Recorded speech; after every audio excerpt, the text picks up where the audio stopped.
Hey, this is Artie Astor from B Sharp and C. Please accept my apology now. My voice is dead. I was at a wedding in New Hampshire, and I think flying from South Carolina to New Hampshire, going through that climate difference, and um, and then just yelling a lot at the wedding. I think that maybe it affected my voice, but that is neither here nor there. We're going to continue to go down the road of this EPICA concert live at the Symphonic Synergy concert. And we did the Ghost in Me last, so now we're going to do Storm the Sorrow. And let's give it a listen.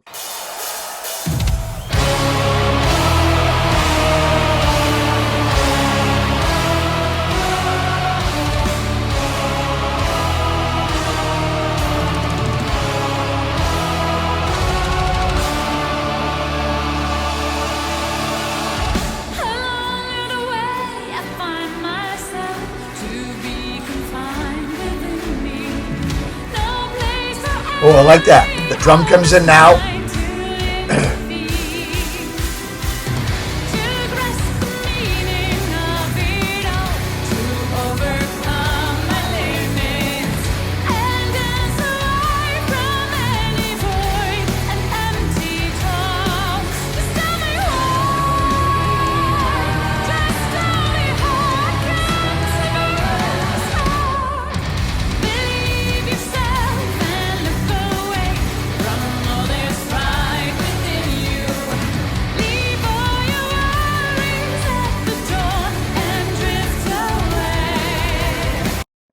This vocal melody is just amazing, and I love how it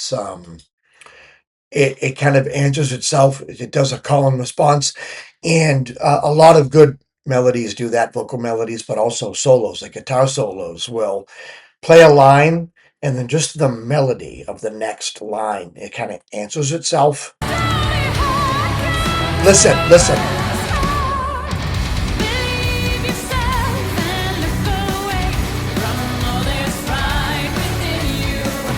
So it's like a call and response.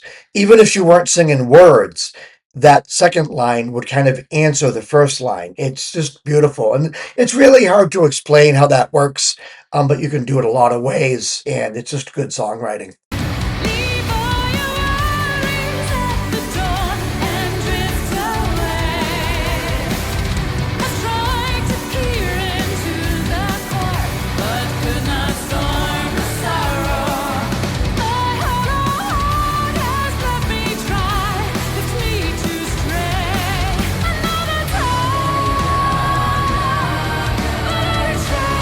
I love this.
So the construct is pretty interesting because it's like verse, pre-chorus, chorus, and this song is very verse heavy. Like the hook, the part that sticks out is the verse. No, no, no, no, no, no, no, no. I can't sing because my throat's bad, but I can't sing even when my throat's good. This song, it's the verses that define this song. But now we've had like three verses, three pre-choruses, three chorus. At some point, there's going to be a breakdown or a bridge or a solo, maybe Isaac or solo. I've never really heard Coon yet, and all these songs that I've done, I haven't heard Coon uh, solo on the keyboard by himself, if I can remember. Just him alone, you know? I mean, he does great work on the keyboard. I just don't recall if I've actually just, if the music pulled away and then the band, the background music just kind of said, here you go, see what you got, let's solo. I don't think so yet.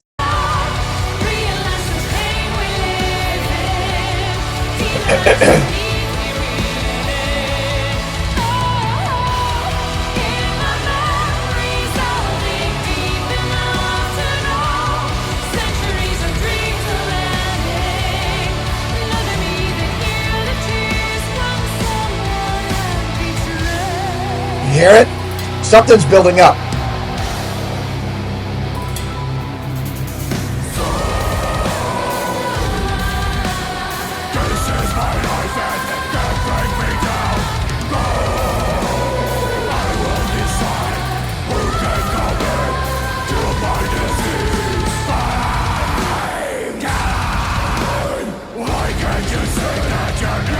This is good. Such good growling, and then it goes into this, which is another part of the bridge, another part of the breakdown, and you can tell it's going to be beautiful. And especially to go from the growling into this.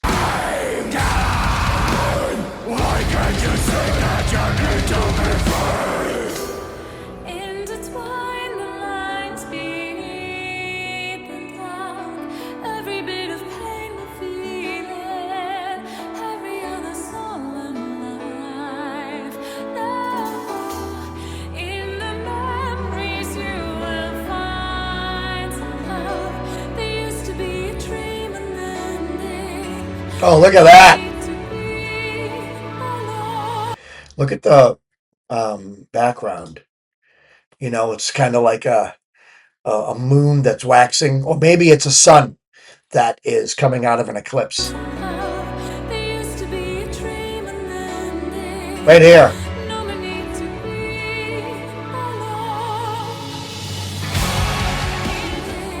It's cool.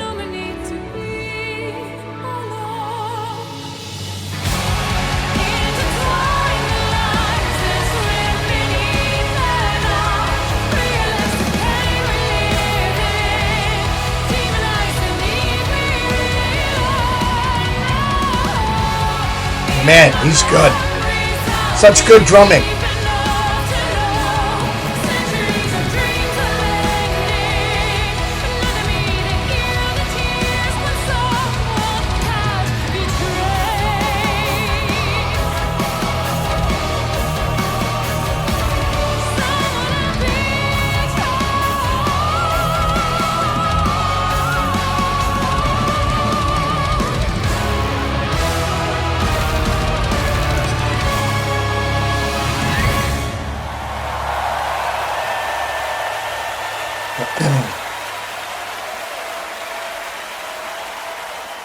It's weird because I mentioned in my last video that you can hear the tuba so crisp and so clear in the right ear, and that's good engineering. And then someone said it might be the bass trombone, and I'm going to disagree with that. It really does sound like the tuba.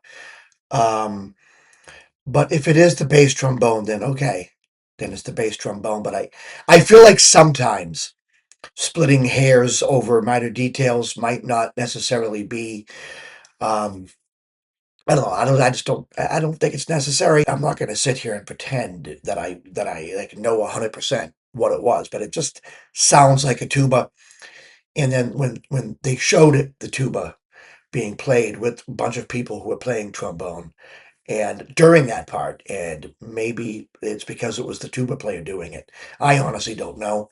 Um, I'm not an expert on symphony. I mean, I play trumpet and I play saxophone, but I never played in a band, and I never played with other brass instruments. So maybe like once or twice, I did that, and oh God, it was messy.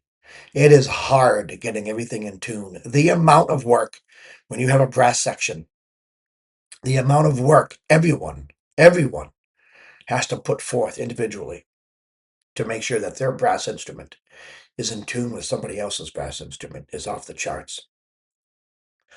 Off the charts. If you're playing with a reed, you want to make sure your mouthpiece is in at just the right depth, um, so that your pitch isn't affected. If you're playing with a mouthpiece, like a like a tuba, any type of brass, like a tuber. Listen to me, a tuba, a trombone, a trumpet, or a flugelhorn. Um, you have adjustments that you can make to make sure that your instrument is in tune with somebody else's instrument. It's just a lot of work, you know. But it really sounded good. So I know at one point I mentioned, right, there was a breakdown coming, and I use breakdown more with Epica than I do bridge, because their bridges are never really just a bridge. It's always some type of double bridge or amazing breakdown in the middle of a song, you know. And Epica does this thing, and again, I apologize for my voice. They do this thing that other bands can't get away with, where they don't need to have a crazy guitar solo. They don't need to have amazing instrumentation like a keyboard solo from Kuhn or something like that in every song, because the way that their songs are constructed in and of themselves is very artistic, is in and of itself an interesting thing to listen to. You listen to a breakdown, some type of bridge, like that thing they had where, Mark was growling, and then I think Mark and both Isaac were growling, but then um, it went into Simona singing beautifully, right? And then like the drums came back. Like the arrangement of their bridges and of their breakdowns when they're doing like these interludes, the arrangement in and of itself is a work of art, and it can be appreciated like a 30-second guitar solo, you know. Anyways, let me know what you think in the comment section. I apologize for my voice. I'm going to stop this video, edit it, go back to my move, unpacking, and then I'll come back in and do a video later on. This is Artie Aster with B Sharp and C.